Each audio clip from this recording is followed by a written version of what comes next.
so accomplished in the game, how did you shield your kids from maybe the pressure of living up to being a Lehman, being a Funk, being a Watkins? I'll start with you, Tom. Well, I think there is a lot of pressure on kids to who have a father who has been successful at golf to there's big expectations, and I think for that reason, and one of the many reasons is my kids have all gravitated to other sports in addition to golf. So my kids played baseball, my kids have played football, they play golf, but I think part of the expectation thing is a tough one to overcome, and so I think they have always wanted to excel at something else other than golf, in addition to golf, I should say. So and I encourage that because there's a lot of when anytime we've gone to play anywhere. I mean, from the time Thomas was 10 years old or 12 years old, and I'm sure these guys will agree, when you get on that first tee and you're playing with your son, everybody pulls up, they want to see how your kid hits it. They want to see what your kid shoots. When you play a junior golf tournament, they're looking to see what Thomas Lehman or Sean Lehman shot as a score, and there's a lot of pressure on those kids as a result.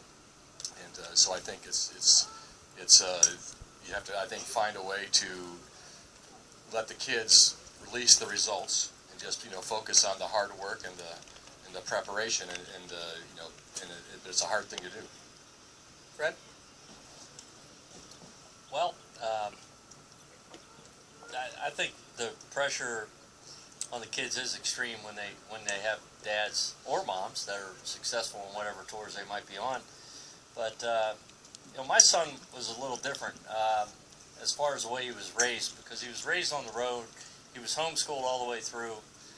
My wife decided that, or we decided as a family that we'd be together on the road because it's so difficult out on the tour to stay together. And they traveled 99% of the time all during the school years. And we never pushed my son into golf. He was always around it. He was always on the range with me, watched me play golf, watched me practice. But it wasn't until he was 8, 9, 10 years old, he started showing an interest, and then he didn't really get serious about it until about age 12, 13. And that was fine. We didn't really push him one way or the other. Now, my daughter was around it also, and she hates golf.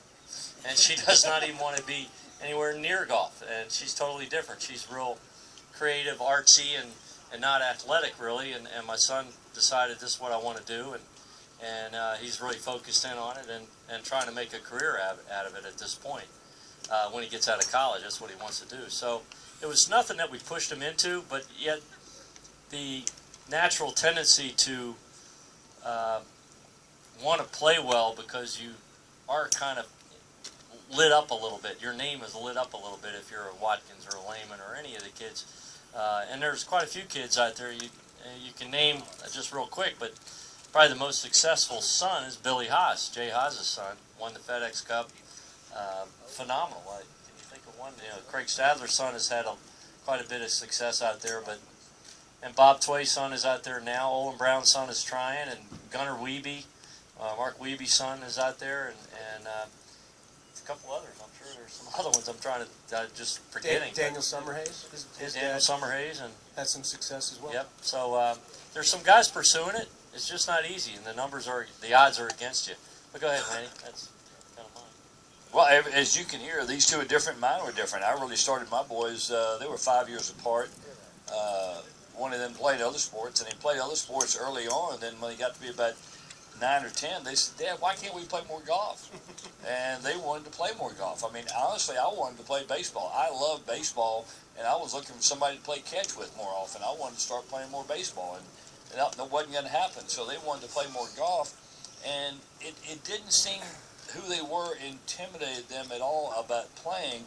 Number one, I was an older dad, so they never saw me play worth a damn. So they didn't, for them, they didn't believe what I said anyway, that I used to be good. So it was pretty simple for them to just go ahead and play. And both boys went and played at college. My oldest son, Travis, played at Wake Forest 4 years, played in a couple of NCAAs, played with Webb Simpson, who's from this area at Wake. And my youngest just finished at Arizona. Tucker played over there. So, and they can both play. Travis got as far as nationwide till he herniated a disc in his neck, and then really that was kind of when they changed the tour. You could qualify just to get on the web.com, and I think it kind of, he didn't want to, he wanted to go straight and play the big boy stuff, and I think he was a little disappointed. So right now we'll see. They both love to play. They both still swing the club as well as ever. The only reason I even try to play at all anymore, I just had surgery on my right elbow, so I can hopefully be ready to play in the father-son this year. It was so bad I couldn't play. But the only reason I play golf at all is to play with my boys and spend time with them. So the only issue I have is they want to go to the back tees, and I want to go way, way up. And, I played with Travis the other day at Preston Trail, and he wants to play back there. We're at 7,300 yards. It's no fun me hitting 5-wood at every hole. But anyway, it's still, I don't know that there's a better way to spend time with your child other than on the golf course. You're teaching, you're spending quality time, you get to walk down the fairways and talk, about life and other things, when you're out there. So, all in all, it just doesn't get to be, it's like playing the father-son when we get it to December. I've got my oldest boy will caddy for my youngest son, Tucker, so I get a week on the golf course with both my boys, the entire week. One's living in Phoenix now and working, the other one lives in Dallas, and yet I get to be with them every night at dinner and spending quality time with them. So it's, as we get older, it's probably the few times I get to do that. So I'm really looking forward to it. Are we we have questions from somebody out here? Because I have more, but I want to include you guys in it. All right. You, sir. Gentlemen, your question.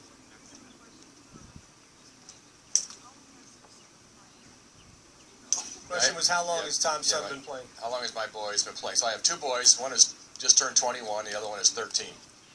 And, getting back to the previous question, I think the biggest thing of all is that the passion for golf has to be your own passion. I mean, my passion for golf can't be my kids' passion. They have to have their own passion for it. And so it's hard to push somebody to do something that they're not passionate about. So they have to find some way. There has to be a fire lit underneath them to be passionate about the game. But my 21-year-old played baseball and football all the way through junior high and high school and played very little golf. So he's now taken up the game. He's at TCU. He's just started his third year. He's trying to walk on the team at TCU, so he's got a little bit of uphill battle, there. But he's quite a good player. But he loves the game. In fact, he was at the Ryder Cup in Minnesota a couple weeks ago, and my one daughter, said something about it's really too bad we may not be able to go to any more Ryder Cups in the future, like this. And Thomas says, well, that's not true because I'm going to play one day. And so he talked about the passion being lit. I think that Ryder Cup really kind of did something to him. His passion for golf is multiplied tenfold. My 13-year-old, he's a quarterback playing football, and he's a golfer. And so he loves the one he's with. So during football season, he's all football, hates golf. During golf season, he's all golf, hates football. But he's passionate about both, and at some point, you probably do need to make a decision. But for now, he plays a lot of golf in the summer and all football in the fall and winter. We have other questions? I'll throw one in here real quick. Although I know, Fred, your son plays competitively in Atlanta. Your sons have played competitively. But when you get into a setting like this at the PNC Father-Son Challenge in December, it's different than just playing a casual round of golf with your father. So what did you see different in them as they got to the first tee in a competitive way? Well, the first thing I saw last year that I hadn't seen in the past, and maybe was one reason we played so well, was that Tucker, I think it was a result of Travis, my oldest boy, being on Tucker's bag. And they kind of looked at me like, Dad, we know what we're doing. We go talk to Mom or the caddy or cart, whatever. We don't need your advice. We're okay. So that was kind of what they did with me, and Tucker played extremely well. But it was fun. I love the way they embraced it, because I think they both, like Tom said, you've got to have a passion to play. I think both my boys have a passion for the game. Do they want to play? Maybe. I'm not sure that they, Tucker called me the other night and said he might be getting the urge to go play. He didn't, when he left college, he wanted to go into business. But right now, he rooms with a kid that's going through first stage of Q school, and he's doing very well. And he feels like when he's home, he beats him all the time. He's going, well, maybe I should be doing that. So it's he's kind of getting the urge again. And so I don't know what's going to happen, but he's 24 years old. He can do what he wants. He's got a good education. He's been out working in investment banking, and we'll see. It'll be interesting to see what he does. So for me, just to watch him progress and the way they accept the tournament when they get there, see the passion in their eyes when they get to the father-son. It's really pretty cool the way it changes from casual to they turn on immediately that it's a tournament and they want to do well.